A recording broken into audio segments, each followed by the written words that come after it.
Okay, hello. My name is Timur. Welcome to my talk. Thanks for coming. Those of you who have seen some of my recent talks know that I always put an astronomical picture on the first slide. So this one is a bunch of galaxies that are distorted because of gravitational lensing so that they appear as an evil smiley face. I thought it's appropriate because we're going to talk about type punting, and that's a thing that keeps coming up in kind of discussions. So now that we talked about the title image, let's talk about the title itself. So the talk was supposed to be called Type Punting in Modern C++, as if it were a thing that you could actually do. Turns out you can't really actually do type punting in C++, so a more appropriate title for this talk would be How Not to Do Type Punting in C++. But this is also kind of not a good title because then, I tell you, okay, you can't do type punting, so you'll go home and that's it, right? That would be boring. So I think the most appropriate title for my talk is How to Write Portable Code that Achieves the Same Effect as Type Punting in Modern C++ without causing undefined behavior, right? So this is what we're actually going to talk about today. So type punting, the word pun is apparently a joke where you use a word with a meaning which is not the meaning that people expect. Translated to programming, we have this notion of type punting, which basically means you do this with types to subvert or circumvent the type system. So in other words, in C++, let's say you have an object of a certain type. Let's say you have a cat. Yeah, everyone loves cats. And type punting basically is when you say to the compiler, well, you know what? I have a cat here, but it's not actually a cat. It's a dog. And then the compiler says, well, all right, it's a dog, right? So I can put it on a leash and walk it. I don't know if you've ever tried to do that with a cat? Anyone? So I used to have a cat. The result usually looked something like this. Someone else with a different cat might get a result which is more something like this. Or, in certain circumstances, it might just be all right, So, this is basically what type punting is. Let's look at some code. So this is a code example from Luna, from her Twitter. She has awesome code snippets on her tweets. This is a particular one which shows what we're talking about here. So we have a widget and we have a gizmo. Those are two different types, okay? So there's no inheritance going on here or anything like that. Each one of them has a function that prints something. And now we're creating a gizmo and we're casting it to a widget, and then we call this widget do something function on that. So first question, is this going to compile? Yes. Okay, so obviously the line in question is this one here. So this is going to compile. Why is it going to compile? Well, this is a C-style cast, right? If you look into the standard, what a C-style cast does, this is our first standard snippet for today. There's going to be a lot more. It says that, well, a C-style cast is going to try all these things. At first, it's going to try a const cast, then it's going to try a static cast, and so on. And if all these things fail, eventually it will try a reinterpret cast. And if that succeeds, then that's what you get. So this is probably not what you wanted. So a corollary from this is don't use C-style casts. But coming back to the code. So we know now that this is going to be a reinterpret cast. So this is going to compile. This is going to run. What's it going to do? Anyone wants to guess what this code is going to do? So yeah, a lot of people say it's going to print gizmo. Okay, so let's try it with Clang. Yes, you're right. Of course, with optimizations on, right? Because this is undefined behavior, so the interesting stuff happens if you turn the optimizations on. So yeah, so on Clang, it prints gizmo. Okay, unsurprising maybe. Let's try GCC. Whoops. The compiler just optimized away your whole program. Well, of course, because it's UB, right? It's undefined behavior. You can't just cast a gizmo to a widget. But the compiler says, well, if this object is actually, a gizmo, then you can't reach this line of code. This cannot happen. And then it optimizes away all the code paths that lead to that line of code, which in this case is the whole program. So if you want to see more of these kind of examples of what undefined behavior can do, then I recommend you watch this talk from last year from Barbara and Amsel, who are sitting right here. So they have this awesome talk from last year. Undefined behavior is not an error, with lots more examples how undefined behavior is doing surprising things to your code. But today we're going to talk about type punting. I tried to kind of classify the different things that you might be interested in doing here. So a very common one is you have an object of one type, what we just saw, right? You have an object of one type, so let's say float, and then you want to pretend that the bytes of this object are actually an int, right? Or vice versa. So this is kind of one case. You want to reinterpret casts between like two different types because you want to look at the bytes of an object as if it were another type. Another class of type punting is you have an object and you want to either look at the bytes of that object or the other way around. You just have a bunch of bytes and you want to pretend that they are an object of some type, whereas in reality, it's just a bunch of bytes. And then there is this third case, which is kind of a bit weird, where you want to look at an object as if it were several other objects, so the sizes don't match, right? So we're going to come to this in the end, but for now we're going to focus on this first one. So let's say you have a float and you want to look at it as if it were an int. Why would you ever want to do that? Turns out it's actually very common, especially in kind of low latency applications. So here's a snippet of code, which is kind of probably the most famous example of this. So this is, I'm sure many of you have seen this. This is from the 90s. This is from Quake 3, which is a video game where you want to compute the inverse square root, which is an operation that you need all the time if you have like a 3D game, because you need that to normalize a 3D vector. So this needs to be fast. If you use the standard library, it's not quite fast enough. So people implement faster versions of it. So this is actually the original code, except that I redacted it a little bit for the 21st century. There was some swearing in the original comments, so I kind of redacted that. And I changed long to an int because now we have 64-bit systems, but otherwise it's the same code. So what you're doing here is you have a float, you want to compute the fast inverse square root. So you basically pretend that if it were an int, and then you do this weird kind of bit shift kind of magic, which basically turns the floating point. It manipulates the bits on the floating point in such a way that it comes relatively close to the result that you want, and then you cast it back to a float, and then you do one iteration of Newton-Raphson on it, so to bring it even closer to the result. And that's a few very inexpensive operations that give you inverse square root within a good precision. Of course, you have these two casts in there, which are reinterpret casts. So you cast basically. You take a float and look at it as if it were an int, okay? Now, of course, this is undefined behavior. This is actually C code, and this is undefined behavior even in C, okay? So why is this undefined behavior? Well, let's look into the C++ standard. The C++ standard says, all right, so if a program pretends to access the stored value of an object through a reference through of some other type, then this is undefined behavior unless either it's the same type or it's a signed or unsigned kind of corresponding type, or it's a char or byte.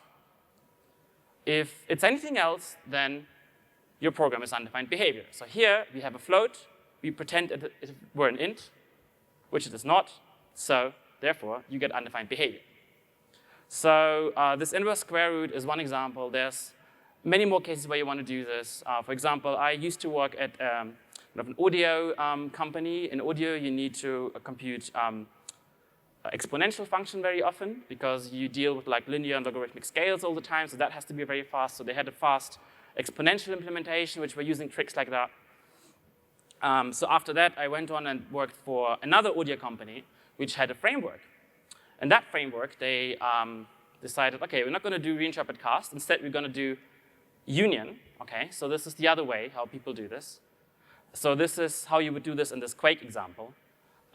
So here you have a float, and then you have a union of a float and an int, and you store the float in the union, and then you look at the int member of that union, right? So you look at the same bytes again through the integer. And of course, this line here, where you access the float as if it were an int, is again undefined behavior, okay? because the standard says, well, in a union, only one member can be active at a time, okay? So if you just store the float into it, then the float is the active one, and the int is not the active one. And if you access the float through the int, well, then you're accessing the float again through a reference of unrelated type, and then you get this again. So again, it's undefined behavior. So it doesn't matter what technique you use, whether it's union or reinterpret cast. What matters is that you can't access a float as if it were an int. That's just not allowed.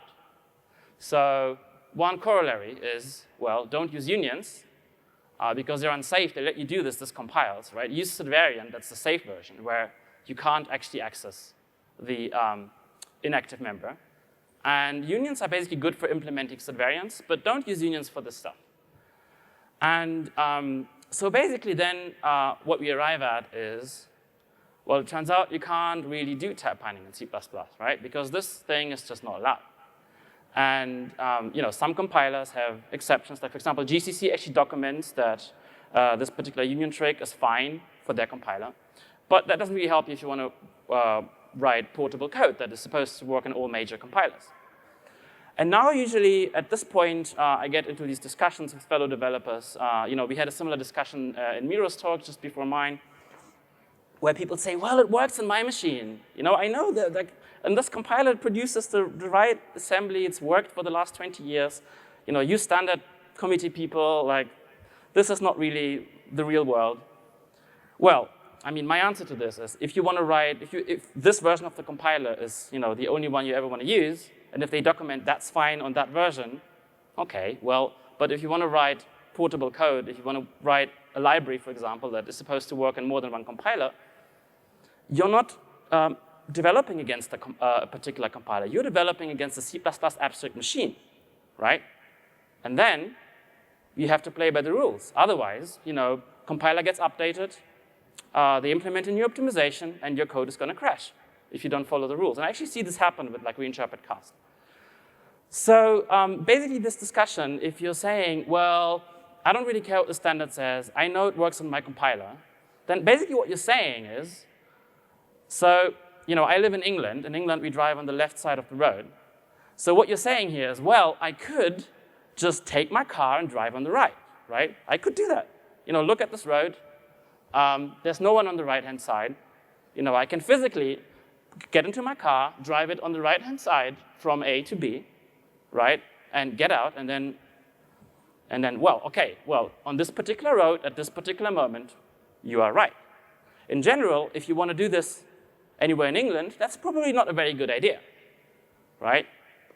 So, okay, then we agree we have to follow the rules.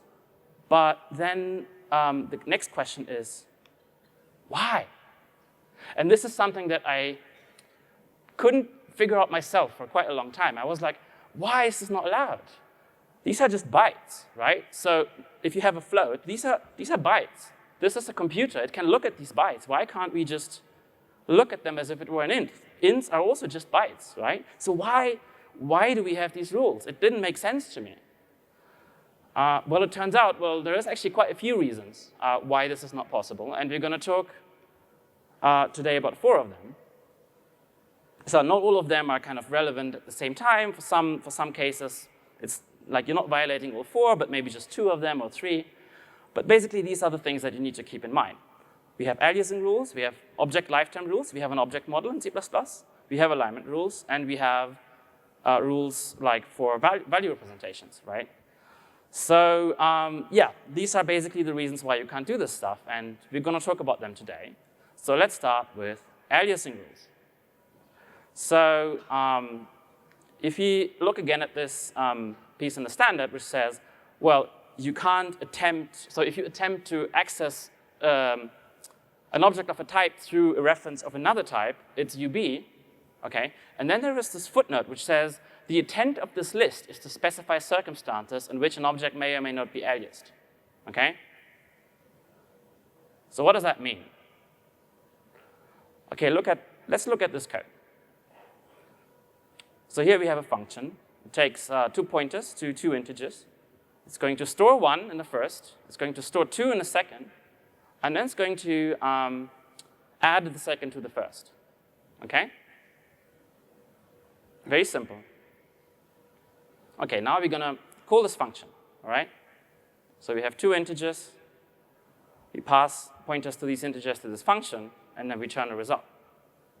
Who can tell me what this program is going to return?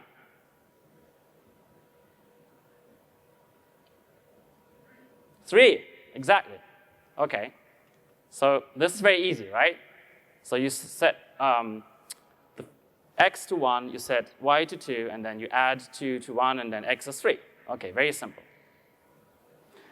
Now we're going to do something evil. Let's have just one integer, and let's pass two pointers to this function where the pointers point to the same integer. Okay? First question. Is this valid C++? Yes. Okay, this is okay. So what is this program going to return? 4. Okay, you're great. So, yes, this is valid. This is going to return 4. And so here we have this case where the two pointers are aliasing each other, right? So they're pointing to the same object. And that is okay because the pointers are of the same type, right? So you have an integer and you access it through a pointer, which is also pointed to an integer. So that's fine. So, okay. This is maybe unsurprising to all of you. So let's look at some code. Let's look at Compiler Explorer. So let's look at what this function compiles down to. Okay, so we have this function again. So very unsurprisingly, it sets the first argument to 1, it sets the second argument to 2, and then it adds 2 to the first. Okay, this is literally what we wrote. Okay, this is all good. Now, the way I arrived at programming was kind of a bit weird. I was studying astrophysics. And so at some point, I got into programming because that's like a thing that we had to do. We were running simulations, so I had to get into coding.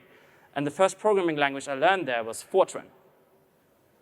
Now, in Fortran, the rules are different, right? In Fortran, two references cannot alias each other. So if you have two parameters, A and B, then they're not allowed to point to the same object, okay? So let's write the same function in Fortran. Let's see if I remember how to write Fortran. Okay, so this is the same function in Fortran. Now, you see the compiler output is different. And this is why astrophysics people and other people say, well, C++ is all and good, but like Fortran is faster. And yes, Fortran is faster, right? This code is going to run faster. There's fewer instructions here. They are right. Fortran is faster. This is one of the instances where Fortran is faster. It's because of the different aliasing rules. So what's going on here is that if the compiler knows that A and B cannot be the same object, then it can reorder A and the assignments to A and B. It can say, well, we're setting A to 1 and B to 2, but then when B is set to 2, we know that it's a different integer. So we know that A has not been modified. So now we can say, well, we are setting A to 1 and then we're adding 2 to it. So A is just going to be 3. So it's going to reorder it and squash the 2 assignments to A and just add 3 to A directly, okay?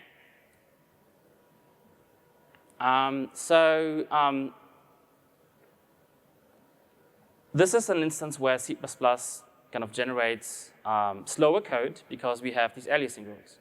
Now, if we were to do this everywhere, then C++ would be really, really slow, right? Because the compiler, whenever you have 2 pointers, it could not assume that one is not aliasing the other. So whenever you set anything anywhere in your program, the compiler would have to be paranoid and assume that anything else around it could have also changed. And then all of our programs would be very, very slow. So that's not good. So we need to find a good balance, right? And so the balance that we have in C++ is we say, well, aliasing is fine if it's a pointer to the same type. But it's not fine if they point to different types. So now if we have a pointer to an int and a pointer to a float, which are unrelated types, that the compiler can assume that B is not aliasing A, and it's going to optimize based on that assumption, okay? But then now if you want to, if you are trying to kind of subvert that by saying, okay, I'm going to trick the compiler into like, I'm going to give it a float pointer that actually points to the same object as the int pointer. One way of achieving that is the Reinterpret Cast. well then you have undefined behavior because the compiler already compiled the test function assuming that this cannot be ever happen, right? So if you do something like this, then no one knows what's going to happen, but probably not what you wanted. So this is called strict aliasing. There is an article about this from Shafiq, which I was not aware of this article when I was preparing this talk, but I was made aware of this article this week. I read it. It's an awesome article, so it goes into a lot more depth about this topic, so definitely recommend you all read it. Yeah, so that's the aliasing rules. OK, what do we have next? We have object lifetime rules, right? So we have an object model. Objects have lifetimes. And for this, let's look at the second use case, right? Specifically, the direction where we have an array of bytes, and then we want to look at them as if it were a float, right? So we want to type punt the bytes into an object. So one way of doing this is something like this, which is, by the way, in C would be perfectly valid. So you have a type, you have a struct x, and then you have some memory, those some bytes, which come from somewhere. In this case, I'm just allocating them with malloc. And then you cast them to an x. And then, OK, well, then I guess I have a pointer to an x now. So let's set the members of x and return that object. Of course, this line in C++, is this OK? Nope, you can't do that. So in C++, this is UB. So the standard says objects have lifetimes, OK? So that's the difference between C and C++. In C++, we have constructors and destructors, right? This is the one thing that C doesn't have. So therefore, in C++, objects have lifetimes. And basically, the standard says the lifetime of an object starts when basically you call the constructor, and it ends when you call the destructor. And in between, there is an object, right? And then it says, well, if you have a pointer to an object, before the lifetime of the object started and after the lifetime of the object ended, if you have a pointer to it, well, it says it may be used, but only in limited ways, which pretty much means you can't really do anything with it. And if you have a reference to such an object, it says, well, it's kind of the same thing. Any value that refers to this object before its lifetime has started or after it has ended might be used, but only in very limited ways, which means, well, specifically, you can't dereference it, and you can't call like a member function on that object, so you can't really do anything with it. So which means here, OK, we have some memory, we cast it to an x, but there is no object of x there, because we never called a constructor, right? So which means if you're accessing this object, whereas the lifetime of this object has never been started, it doesn't exist, it's undefined behavior. And the standard is actually even more precise. It tells you exactly how you can start the lifetime of an object, right? So it says an object is created by a definition, a new expression, when implicitly changing the active member of a union. It's kind of the stuff that we saw in the beginning, and when a temporary object is created. Okay, those are the four things that can create an object. Here, you're doing neither of these four things, okay? Which means you have not created an object, there's no object there, which means you can't access it, okay? So this malloc example maybe is a bit contrived, but something that actually occurs a lot more often in practice, as you have some bytes coming in maybe from a network stream or maybe from a binary file. And then people cast them to the object that they know it is because they serialized that object in the first place. But of course you can't do that because you actually haven't created that object. So all of the stuff is UB, okay? You can't do that. So how do we fix this? So, OK, let's look at this again. There is obviously one thing you can do in C++, which is you can actually create this object, right? So if you have this malloc memory, then one way to create an object is to placement new into it. okay? So this is one thing that you can do. So what we're doing here, sorry, I'm jumping ahead. Yeah, sorry. So here we are creating, some memory on the heap, and then it's a char array at the point, and then we placement new and x into it. And at that point, we create an object of type x, okay? So this is going to call the constructor. I mean, in this case, the constructor is trivial, so nothing's actually going to happen. But as far as the abstract machine is concerned, you have now created an x, which also now means that the original char array that was there before doesn't exist anymore. So the standard calls this, the char array provides storage for the object, which means that now it's a bunch of storage, but the array doesn't exist anymore. Instead, you have an actual object of type x in there, okay? So now you can manipulate it, and it's fine, except there might still be a problem here. Let's see if we can spot this. So this is heap memory. Let's try to do the same stuff on the stack. Okay, so this is just like a char array on the stack. You placement u into this, okay? Is this valid C++? All right. Someone wants to answer this question? Yes, you say it is. Okay. Someone else wants to say something else? Yeah? Yes. Thank you. This is, in general, undefined behavior because of alignment, okay? What does that mean? So that's another thing that I actually didn't know for, I guess, a long part of my career. So for a long time, I had this mental model of the memory in the computer as if it were, like a Turing machine, like this band of memory. And then you just have these addresses there and all these bytes. And then if you have an object, then it just lives at like some address on that tape. And that's how memory works. That's what I thought. Turns out, this is not how memory works. And this is not how hardware works. And the standard also acknowledges that. The standard says, well, object types have alignment requirements, which place restrictions on the addresses at which an object of that type may be allocated, okay? What that means in reality is, for example, if you have a 64-bit machine, like this one over here, then memory actually looks something like this, where you have a word size, which is 8 bytes in this case. And then objects can only live at certain positions. Like, for example, if you have a float, which is 4 bytes, then it has to be aligned on a 4-byte binary. So this green object here can only live at a position like this or at the kind of position next to it, but it can't live in between. On the other hand, if you have a char array of 4 chars, which has the same size, but chars have only an alignment requirement of 1 byte, which means the char array can perfectly live at this red location, which straddles word boundaries, okay? But you cannot have a float at that address. And that's a hardware thing, and that's really kind of depends in reality on the hardware on which you're running. So if you have a modern Intel chip, like this laptop over here, as far as the hardware is concerned, it's fine. You can just do unaligned access.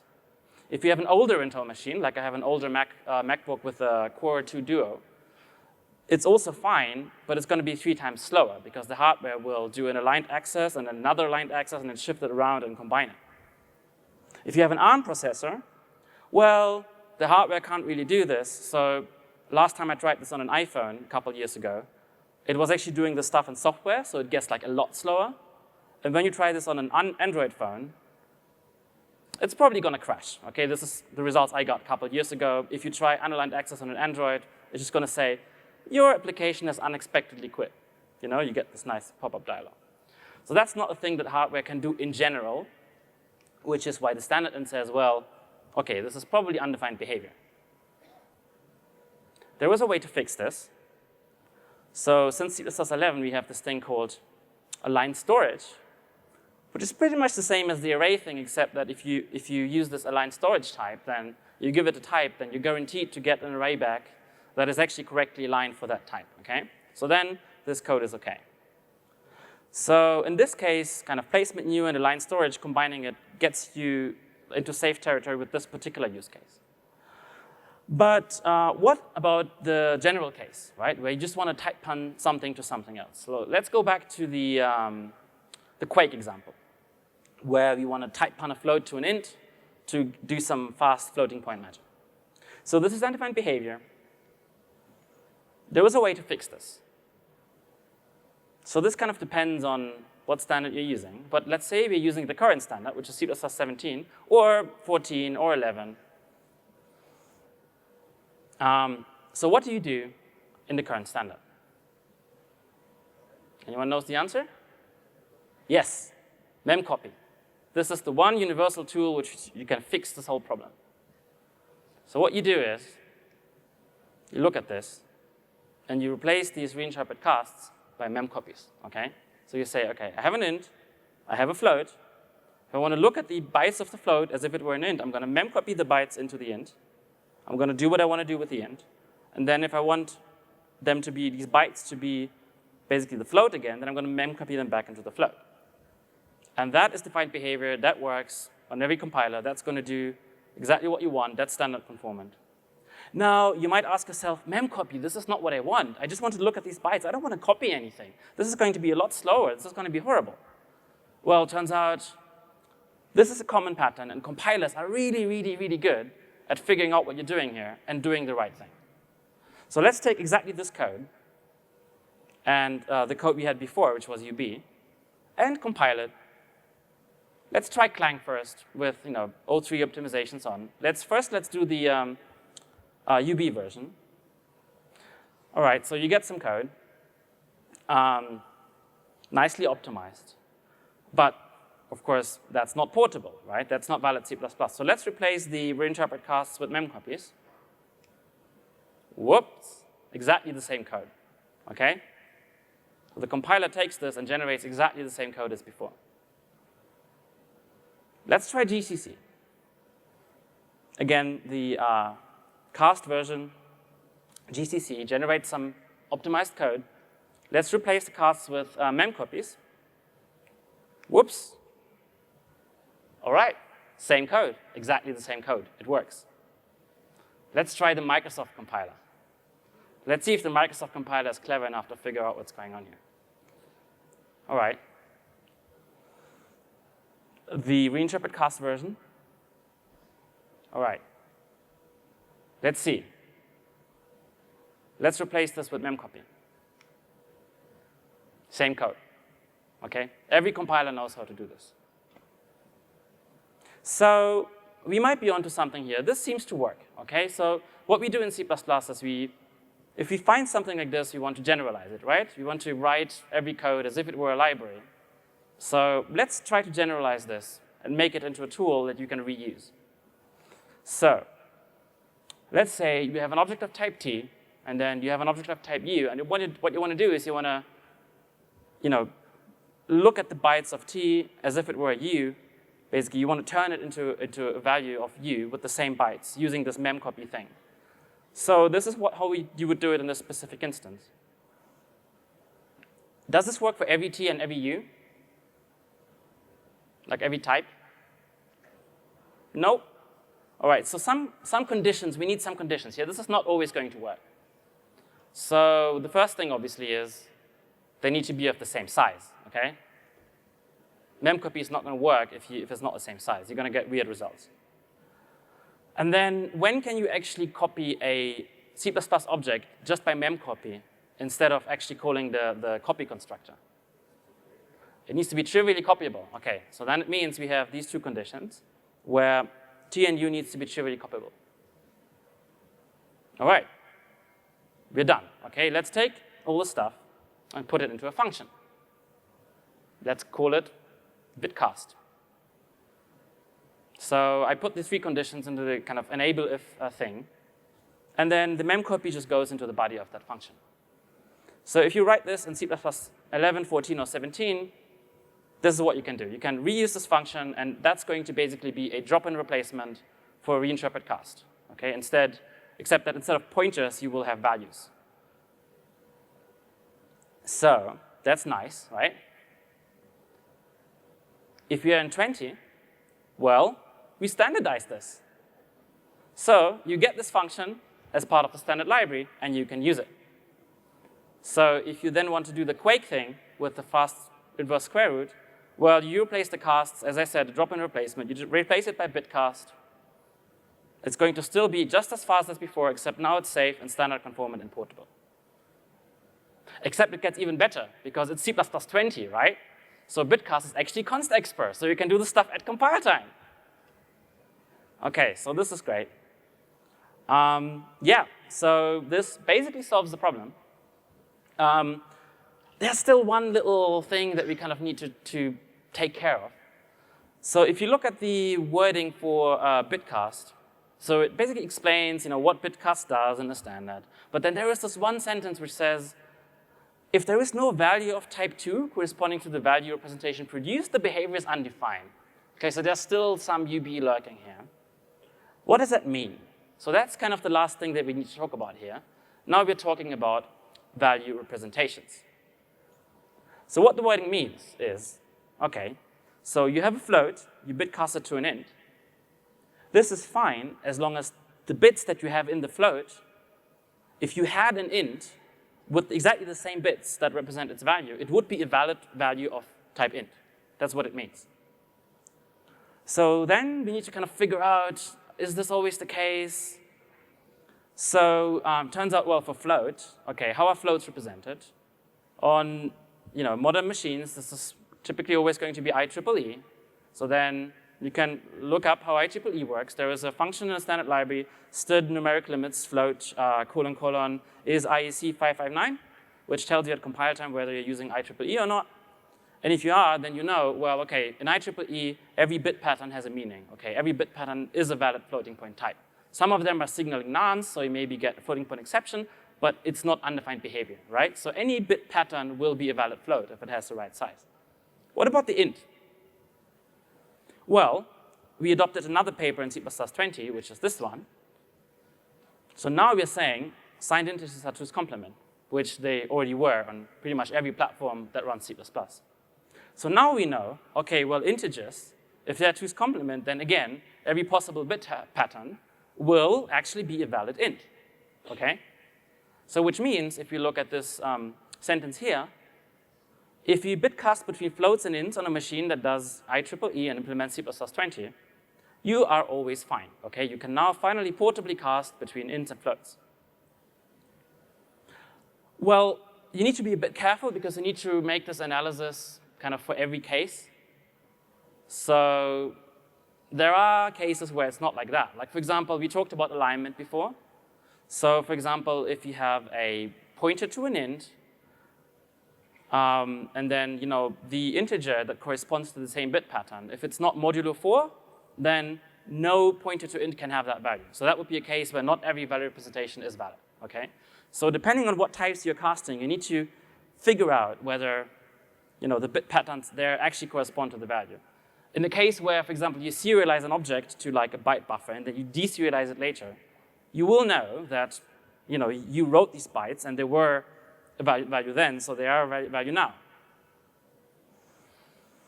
So yeah, this is what we have in C++20. We have bitcast, we have the signed integer thing, and that pretty much lets you type pun in a lot of very useful cases, like specifically the int and float and a few others. So I think now we're in a very good place with C++20. But of course, we're not done yet. So it turns out this plugs a major hole in the kind of object model of C++. It doesn't plug every hole. Okay, there's still a few holes left, which the plan is to plug them in C++23. So let's look at some of these holes because we have some time left. So we talked about this case where you type pun one type to another, and we kind of figured out when you can do this and how you can do this. Let's look at the other case. So where you have a bunch of bytes and you want to type pun them to an object. So basically, we have this case again, right? So we figured out, yeah, there is a way around this. You can use placement new. But that's not what you always want to do. Like, for example, again, the case that you actually are more likely to have is you want to do something like this.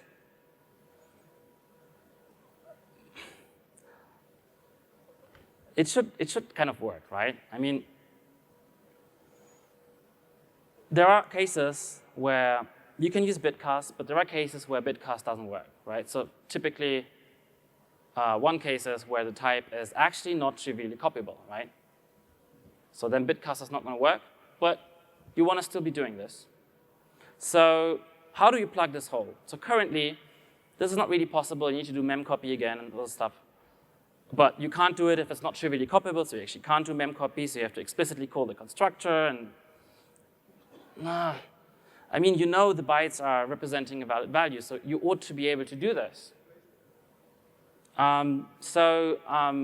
There is a proposal which basically says, let's add something to this rule. So we had this rule where, okay, if you want to make this non-UB, you need to actually create the object. You can only create an object by definition, by a new expression, and so on and so forth. So there is this proposal by Richard Smith, P0593, which basically plugs this hole. It says, well, okay, let's add other operations that can actually create objects. So here's the proposed wording. It says basically, okay, let's add to this paragraph, okay, an object can also be created by an operation that implicitly creates objects, okay? And then let's say that things like memcpy are functions, or if you're creating an array of chars, these are functions that implicitly create objects. Now, this basically would make this not UB, because it says, okay, malloc is one of those functions that implicitly creates an object, okay? And then the approach here is really clever. It says, well, at the point where you're taking this memory that was created by malloc and you cast it to an object, and if that were UB, because the object wouldn't exist, then we just create this object by virtue of malloc being one of the functions that can magically do this, right? And so this plugs this hole, and this plugs this hole for this case as well. And so if you have something like malloc, it's just going to automatically do that. Sometimes you want to do this manually, right, in the other case. So then P0593 says, okay, well, let's have a function for this. In the original paper, it's called stdbless. We changed the name to start lifetime as, because it explains a bit better what's going on. So you can now in P0593 do this. Well, you have a buffer. You want to basically make an object of type widget spring into existence. So you call this function, and that's going to implicitly create an object of type widget. Again, without calling its constructor, it's just going to look at the bytes, and the abstract machine will say, well, I guess I have an object of type widget now.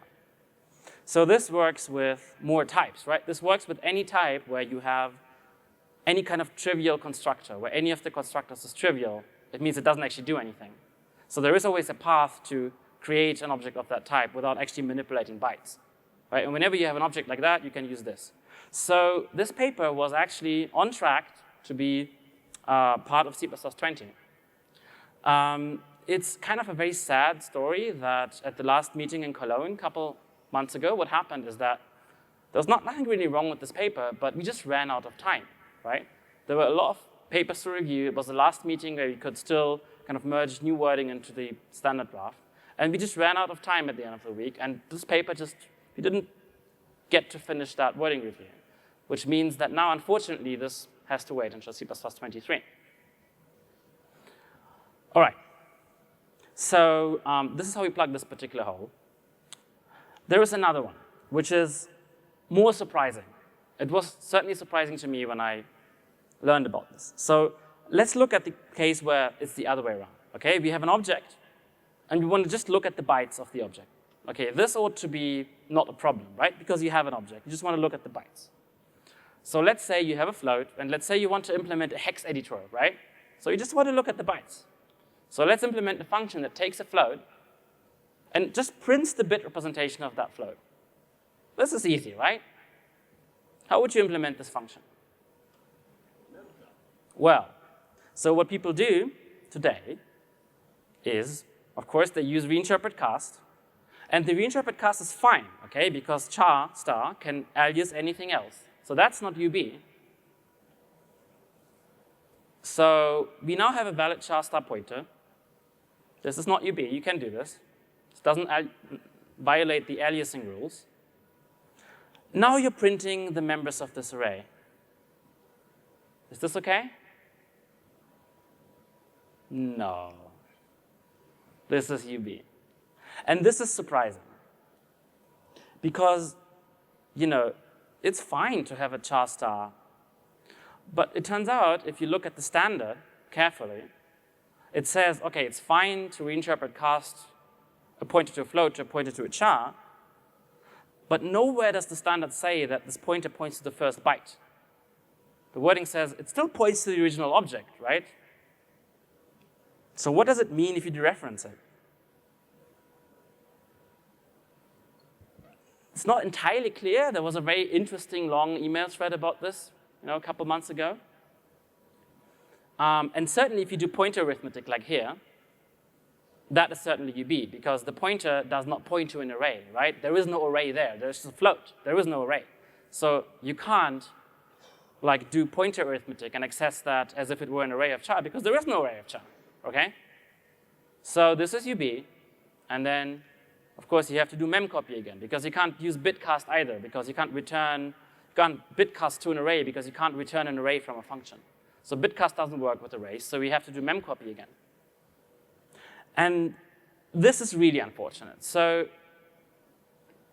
this UB, I think it's another type of UB. This is UB that, in my opinion, is a wording defect, okay? So this works on every compiler I tried. People use this all over the place. This is how you find out whether you're on a big endian or a little endian machine, right? You just look at the first byte. This is so common. And there's no problem with this, right? Conceptually. It doesn't really, it ought to work. So I'm pretty confident that we can fix this as a wording defect, and this code will work in C++23. There is actually a paper by Christian Stasiowski, who is proposing to fix this. I think there are still some wording issues with this particular paper, but I'm very confident we can fix them. So basically, what this proposes is the appropriate changes to the wording to make this, not UB.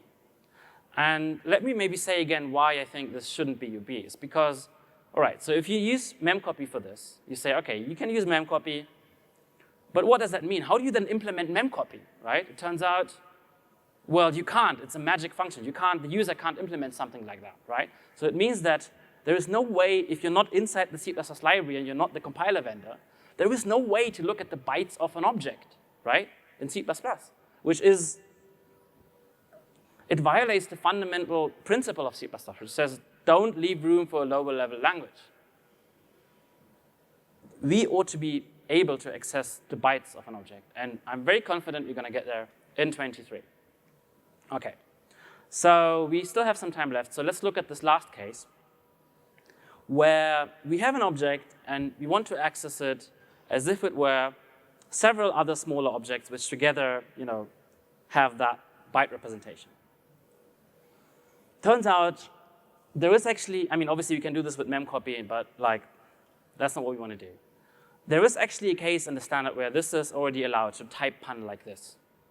Anyone knows what that is? It's stit complex, okay?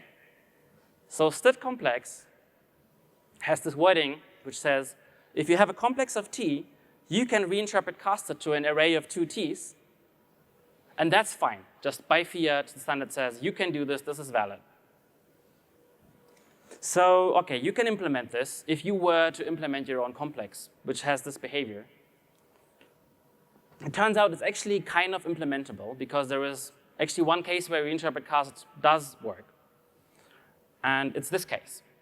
So let's say you have a struct, and you have a member int, which is the first member of that struct, and then you have a pointer to the struct, and then you reinterpret cast it to the int. Right, so it's the first member, so it has the same address as the outer object. Is this allowed? Yes, this is allowed because int and widget are pointer interconvertible. It's a horrible standardized term, but what it means is basically two objects are pointer interconvertible if they fulfill certain conditions. The standard layer class means there's no virtual functions, there's no certain other things, so it's like a simple object. And then if you have an object and the first member of the object, then you can reinterpret cast between them. Okay, that's basically what it means. That's pretty much the only use case for interpret cast, which is actually fine. And if you know this, then you know how to implement complex, right? So if you have complex, and then the first and only data member is an array of 2 t's, then this is fine, right? Because you're casting an object to the first member of that object. And that's fine, because when you reinterpret cast it to an array of 2 floats, it's okay to access it that way, because there is actually an array of 2 floats there, right? Think about the object lifetime model again. So you have a complex, you access it through a pointer to an array of 2 floats, but there is actually an array of 2 floats at that address, and that's the reason why it's fine. Now, so you have to be careful with this. So you can, an object and its first member are pointer interconvertible. An array and its first element are not pointer interconvertible. This works because it's a object and its first member happens to be an array. But what if we implement complex not with an array of 2 t's, but just with 2 t's as data members, right? So in memory, it's going to look exactly the same. But now the standard says this is UB, right? Because you reinterpret casting the complex to an array of 2 floats, but there is no array there. There are 2 floats there which look the same, but it's not an array. So you can't access an array because there is no array, right? So the standard says, well, it's fine for complex by fiat, because if you're the compiler vendor yourself, then you can do this kind of stuff. But as the user, you can't do this. And actually, it gets worse. So there is another paragraph in the wording for complex which says you can do even more stuff with this.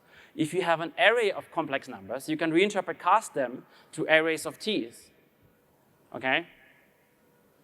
And there is absolutely no way you can make this work with the existing rules. So the only way you can make this particular rule work is if you are the standard library vendor yourself and you wrote your compiler in such a way that this particular case just works, okay? But as the end user, you cannot make this work with the existing standard rules. And complex is one example, but it actually comes up in real life. So in my day job, I do audio and music technology. So we basically manipulate floats, right? So an audio signal is just an array of floats, essentially. And what you want to do is you want to, if you do algorithms on that, you want to use SIMD. So that's a frequent thing that comes up. You have, for example, a long array of floats, which is your audio signal. And then what you want to do is you want to use this kind of magic type that some architectures provide you, which is like a pack of 4 floats, okay? Which is a magic kind of SIMD pack type. And then you want to say, okay, I have a pointer to an array of floats. I want to access it as an array of these like magic 4 float pack things. It's the same bytes, right? But you can't do this. So this is UB. I mean, it works in some architectures and practice, but this is UB, and there's nothing you can do to make this work, except if you do mem copy again. But this is, in this case, it's not what you want to do. So this is, I think, the last hole which we need to plug in the C++ object model, for which there isn't a proposal yet. So, what you do in this case, you write the proposal yourself. So I'm planning to plug this hole by writing something like this, and the syntax is subject to bike shed, of course will change. But we need some kind of attribute-ish thing which tells the compiler, well, I know that this type is laid out as, for example, an array of 4 floats. And then that would make this reinterpret cast okay. So we need something like this. So this is kind of, align as, like this is called layout as. It's going to be called something else. But we need this kind of thing where you can basically take this special rule that, complex can do, std complex, and turn it into a language facility so that the same thing that's already going on for this particular type, you can use it for your own types. This kind of facility of saying, well, I can declare that something is actually fine to cast in that way because I know what the bit representation of that is, right? So I'm going to, at some point in the not too distant future, write up a proposal and hope that I can get this into 23. And yeah, then I think with all these things together, we will have plugged all the remaining holes in the object model. All right. So that's it. Some takeaways. Don't use C-star casts.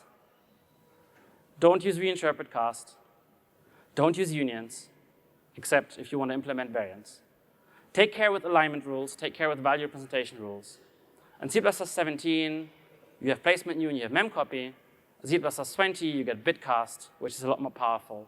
And then in C++ 23, we have a lot more tools and fixes coming up. And this is how you do type punting in modern C++. Thank you.